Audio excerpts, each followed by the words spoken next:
Everybody, thank you so much for being here. I'm so glad that it worked out for us to do this learning right before Rosh Hashanah to prepare ourselves to get ready for the beautiful Chag that's ahead of us.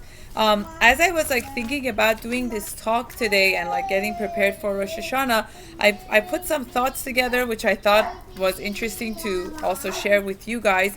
There's this amazing speaker that I listen to. His name is Dr. Gabor Mate. He's a very popular physician and psychologist, and he speaks a lot about the importance of how our early childhood trauma affects us into adult life. That when we get married, we have kids, whatever it is, that things that happen to us in early childhood affects us into adult life. And ultimately, it's all about the big essence of what gets people to be so broken is that lack of belonging, not feeling belong. When people don't feel belonged, that's when trauma happens and you feel all over the place. So what does that have to do with bread making and Rosh Hashanah?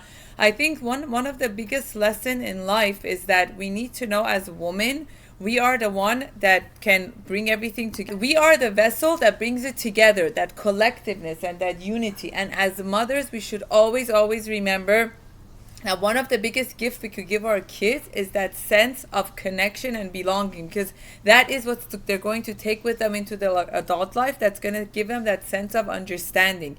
And if children do not have that, they're going to go through their whole life seeking for it in a very destructive way. So when there isn't that sense of connection and coming together, this is what the despair and falling apart happens. And this concept of the 40 days, I thought it was so interesting that it's not like we go from the month ending from Tishrei to Yom Kippur, right? It's not like bam, we have 40 days of selichot that builds up to us going into Yom Kippur. And even before the Yom Kippur, first you have Rosh Hashanah, and then you go into the Day of Judgment. It's interesting, when you think about it. Why is that, and how can we apply it to our life? When we have arguments, whether it's with our spouse, with God, with our children, we have to always get into this mindset of making a 40-second promise to ourselves even. 40 seconds, forget days, years, months, 40 seconds. To tell ourselves, this incident right now bothered me, right? The fact that he turned his head or my son didn't respond when I said their name, there's something about it that really triggered me, right? So instead of me going into immediately reacting, what if I give myself this 40-second or 40-minute rule that instead of immediately going into a reaction, I'm going to take a few minutes to think about what happened that this really irritated me. Many times it's not the incident that's currently happening that's bothering us. It's the meaning we give to it, and the meaning comes back from something that happened to us before. I'll give you an example. The other day I was driving with my sister on the freeway. The car slowed down and I very gently came and I put my feet on the brake. She's been rear-ended more than twice. In car accidents, she was rear-ended. Immediately, her body did what? It didn't even cringe. I wasn't even going fast, right? Immediately, she went like this, right? First, I was going to say, what's wrong with you? But I knew, because I knew this sister of mine has been in a car accident.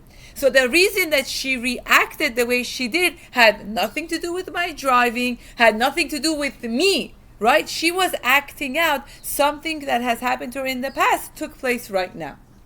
If I didn't have that information, I might have gotten offended. And I told her, what's wrong with you? Don't you trust my driving? But because of what I knew, I didn't react. So this is the same thing with Rosh Hashanah and Yom Kippur, right? God doesn't say the month's ends, come back, confess to me what you did, and then I'm going to forgive you and we're going to go on. No.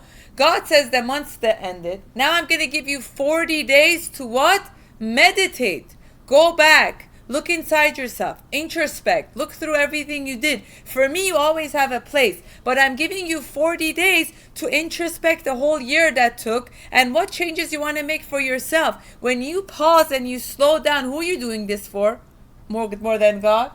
You're doing it for yourself. Because when you have time to stop and you think, you're giving yourself a point of reference. Am I going where I want to go? And if not, what steps can I take to change it? It's really interesting if you think about it. Like, Selichot is not only for the average people. It's for everyone. Whether you're the Gadol Hador, Rosh Kolel, wherever you are, Selichot applies to all of us. Because God says everyone at their place has something to feel bad about. And I keep talking to my husband about this remorse. We live in a generation that nobody has remorse anymore. Even children, they just do things and they go. Selichot is the teaching of remorse. Remorse is the most powerful midot and attribute that we could teach ourselves and teach our kids. And how does the remorse work? It's not, I'm sorry. Like, they like, say sorry, I'm sorry. Like, it's about taking a moment and saying, whoa, I really did not mean to hurt you. Like, my thing with my kids is, it's not even to say the first I'm sorry. It's like, did you mean to hurt me? Did you mean to do this? And if they say no, I say, fine, minimum say that to me.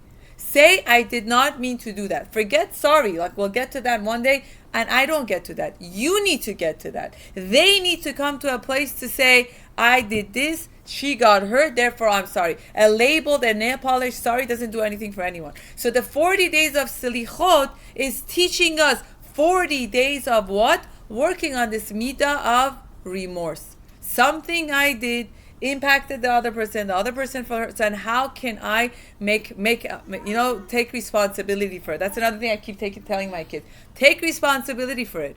You didn't mean it. And I always tell my kids, even accidents hurt, right? They walk on each other. This one walks on that stuff. I didn't mean to do it. Do you notice her face? It looks like she was hurt. Whether you meant or not is something else. Immediately right now, this person got hurt by the action you did. So how can you have remorse for that? Empathy and remorse. That's how you're going to be able to go into Yom Kippur. And Rosh Hashanah, the beauty in this is that the new year happens for us, right? You're not left out. It's not like God fears us and then has the new year. It's interesting. We have Rosh Hashanah first, white, plain plate, and then we go into Yom Kippur of the Day of Judgment. And that is the lesson of Rosh Hashanah and Selichot, is that God is saying, I'm always here, I'm always waiting, I'm waiting for you to turn around, I'm waiting for you to make the change to be the best version of yourself. By us doing that with Hashem, we're teaching it to our children also. But it's not just singing, la la la la la, it's not just about the songs. These songs have a lot of meaning to it. God of merciful, God of forgiving. What we want to be like God. It's not like God is this energy up there and then there's us. God says, take steps to become like me and integrate yourself into being like me, and that is how we create a better relationship, is by having that. And that apology and that recognition is all about change. And by us gathering today and making the bread with our own hand, making the time, we're saying, God, I'm here to gift you my time, because with my hands I want to make the bread, and the bread is teaching us about coming together. The collectiveness, the oneness is another big lesson, that in life, when you don't have that sense of oneness, when you don't have that sense of belonging, when you think your mind and your body are separated, that's when life starts falling apart. But when you come to a place that you say, I need my community, I need my village, I need to be aware of what I'm feeling emotionally. When my head hurts, instead of immediately taking the Tylenol, taking a moment and saying, what happened right before my head started hurting? Like, taking a moment and meditating, like, the 40-second rule again, to remind yourself, anytime your body has a sensation, instead of immediately medicating yourself, take 40 seconds and tell yourself, what happened before this pain started? And what is my body trying to tell me? And Gabor Mate has these amazing YouTube videos. I could send it to you guys. But I think it's just so symbolic of what Judaism is all about. That things don't happen to us by chance. Things happen because of reaction of other things. And we need to be mindful of that. And that is the only way of going fully into Rosh Hashanah and Yom Kippur, is by telling ourselves that, why do I wear the white clothes? Why do I wear white on Rosh Hashanah? Because I'm telling God, I want to start again. I want to start a new beginning. I want to restart my year from pure slate and starting all over again. My sister that had a gathering with the white thing, and I told myself, when you wear a white dress, you're so mindful of where are you walking, how are you moving, because anything can stain you, right?